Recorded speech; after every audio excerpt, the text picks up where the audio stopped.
Mature believers understand this and obey texts like Romans chapter 15, verse 7, where it says, accept one another, just as Christ accepted you.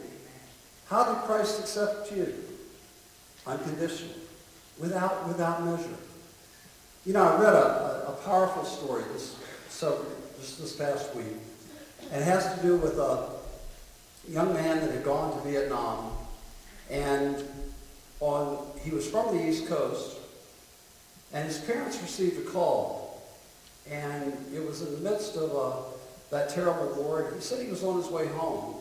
He was in San Francisco, and the parents were thrilled to hear from him because they hadn't heard from him for a while. And in the course of their conversation, he said, Mom, I just wanted you to know that I'm bringing a buddy home with me. And he got hurt pretty bad, and he only has one eye, he only has one arm, and he only has one leg. And I'd sure like him to come live with us. Well, his mother replied, sure, son. You know, he sounds like a brave man. We can find a room for him for a while. And so the son said, but Mom, you don't understand. I want him to come live with us. Well, okay, she finally said, we could try it for 6 months or so. And then he pushed her further. He said, no, Mom, I want him to stay with us. He needs us. He's only got one eye, one arm, one leg, and he's really in bad shape. And by this time, his mother had kind of lost her patience. And she said to him, well, son, you're getting unrealistic about this. You're in an emotional state because you've been there in war. And this boy will be a drag on you and a constant problem for all of us. Be reasonable.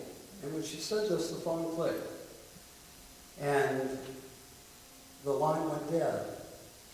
And the next day they received a telegram telling them that their son had committed suicide.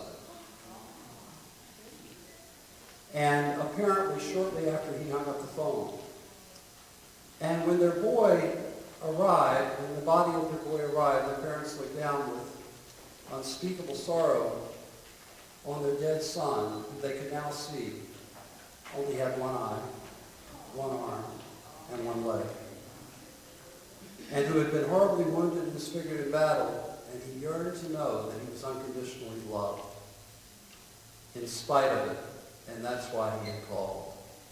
You know, that's a grim story, it's a sorrowful story, but it points out on the other hand, all of us have the same inner longing to be accepted as for who we are, in spite of our character flaws, in spite of our shortcomings, in spite of our insecurities, and at times our immaturity.